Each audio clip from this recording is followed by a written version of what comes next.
रायगढ़ में भीषण आग लगी है, बहुत नुकसान हो गया है। ऐसी ही आग आपको रायपुर में दिखाई दी होगी और रायपुर की भी कवरेज हमने ऐसे की थी और सब कुछ विस्तार से दिखाया था। देखिए कैसे धू धू कर आग जल रही है। दिखा देते हैं आपको कि आखिर ये कैसे हुआ। छत्तीसगढ़ के रायगढ़ जिले में बहुत बड़ी आग लगी थी। आग के चलते बहुत नुकसान हुआ है और कई घर प्रभावित हो गए हैं। सबसे पहले ये तस्वीर देखिए, ये तस्वीर डराने वाली। देखिए किस तरह से ये भयानक आग लगी हुई है। बाउंड्री के अंदर बड़ी मात्रा में रखे गए बिजली के केबल और ट्रांसफार्मर धू धू कर जल रहे हैं और धुएं के गुबारों से पूरा आसमान काला नजर आ रहा है। आग की लपटें करीब 40 से 50 फीट तक ऊपर उठ रही हैं और दूर से ही ये लपटें दिख जा रही हैं। इस आग से बचने के लिए लोग घर छोड़कर भागने के लिए मजबूर हो गए। आग लगने के पीछे क्या कारण है और इससे कितना नुकसान हुआ है, ये भी आपको विस्तार से बता देता हूं। दरअसल सुबह 9:30 बजे कोतरा रोड पर मौजूद CSPDCL के एरिया सब स्टेशन के गोदाम में आग लग गई। धुएं को देखकर लोगों ने प्रशासन को इसकी जानकारी दी, जिसके बाद जिला डिजास्टर मैनेजमेंट की टीम मौके पर पहुंच गई। टीम के पहुंचने से पहले स्टेशन से उठने वाला धुआं आग की लपटों में तब्दील हो चुका था। आग की लपटें बहुत तेजी से फैली और बहुत कम समय में आग ने विशाल रूप ले लिया। फायर ब्रिगेड की टीम को आग बुझाने के लिए कई घंटों तक मशक्कत करनी पड़ी। आग को फोम और पानी दोनों से बुझाने का प्रयास किया गया। अगल बगल के जिले से भी फायर इंजन और फायर टैंकर मंगवाए गए। जानकारी मिलने के बाद घटनास्थल पर रायगढ़ कलेक्टर और SP भी पहुंचे। इस पूरे मामले पर क्या कह रहे हैं रायगढ़ के कलेक्टर कार्तिकेय गोयल, सुनिए। हमारा जो सबस्टेशन है, जहाँ पर काफ़ी मात्रा में केबल्स और ट्रांसफार्मर्स पड़े हुए हैं, उसमें आग लगी। आग का कारण अभी नहीं मालूम है। इलेक्ट्रिकल फायर है, ये नॉर्मल फायर नहीं है। इसमें फोम और पानी दोनों से काबू का प्रयास किया जा रहा है।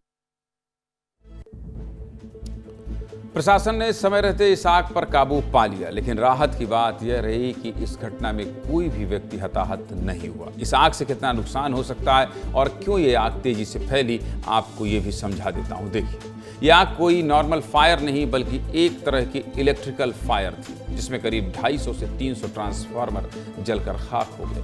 ये सभी पुराने ट्रांसफार्मर थे जो इस गोदाम में रखे हुए थे। भारत में एक 63 kV ट्रांसफार्मर की औसत कीमत 1.5 लाख रुपए से 2.5 लाख रुपए के बीच है। इस हिसाब से अगर अनुमान लगाया जाए तो 3.5 करोड़ से ज़्यादा का नुकसान हो गया है। ट्रांसफार्मर के अंदर खनिज तेल, पैराफिन तेल या सिंथेटिक तेल का इस्तेमाल किया जाता है, जो बेहद ज्वलनशील होता है। ट्रांसफार्मर के इसी तेल के चलते आग बहुत तेजी से फैल गई और आग बुझाने का शुरुआती प्रयास विफल हो गया।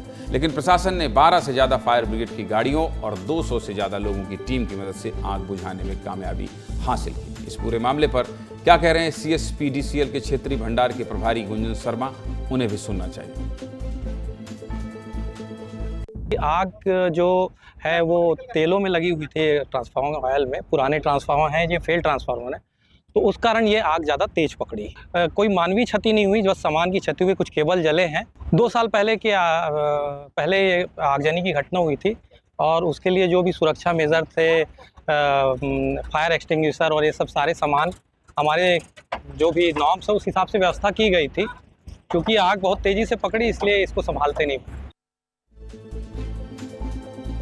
इस आग की चपेट में आसपास के कई मकान आ गए और आम लोगों को भी बहुत नुकसान हुआ है। आग लगने से अगल बगल के कॉलोनियों में अफरा तफरी मच गई। गजानंदपुरम कॉलोनी के पहली और दूसरी पंक्ति के घरों से गैस सिलेंडर और लोगों को बाहर निकाला गया। आग के चलते कई घरों की पानी टंकी पिघल गई और कई घरों की खिड़की और दरवाजे भी जलकर राख हो गए। आग के चलते आसपास के घरों में धुआं भर गया।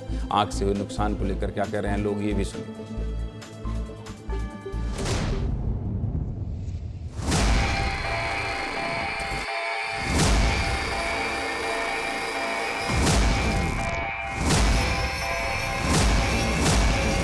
मकान वाले हैं अभी तत्काल खाली करें। ट्रांसफार्मर डिपो में जिस जगह पर आग लगी थी, वहां की मैं ग्राउंड रिपोर्ट दिखा रहा हूं। इसी जगह से आग बढ़ते हुए इस पूरे डिपो में, जहां पर 1000 से ज्यादा ट्रांसफार्मर रखे गए हैं, यहां पर सभी को अपने चपेट में ले लिया। और यहां पर ये जो घर है, ये पूरी तरह से आग की चपेट में आ गया था। कभी एक आशियाने का कमरा हुआ करता था, लेकिन ये देखिए आशियाना का कमरा पूरी तरह से टूट गया है।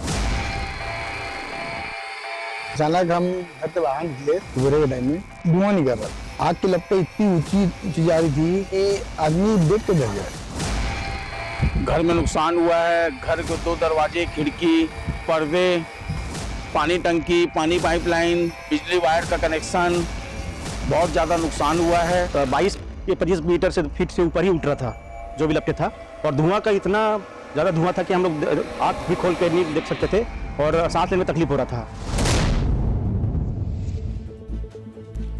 गर्मी बढ़ने के साथ आग लगने की घटनाएं बढ़ जाती हैं और ख़ास तौर से गर्मी के मौसम में इलेक्ट्रिकल फायर के मामले बढ़ जाते हैं। 1 साल पहले 5 अप्रैल 2024 को राजधानी रायपुर के गुड़ियारी में भी इसी तरह की आग लगी थी, जिसमें लाखों का नुकसान हुआ था। रायगढ़ के इसी ट्रांसफार्मर गोदाम में 2 साल पहले भी एक आग लगी थी, जिसमें 6 लाख का नुकसान हुआ था। ऐसे में बड़ा सवाल खड़ा होता है कि इन मामलों के बाद भी गर्मी के समय बिजली विभाग पुख्ता इंतजाम क्यों नहीं करता।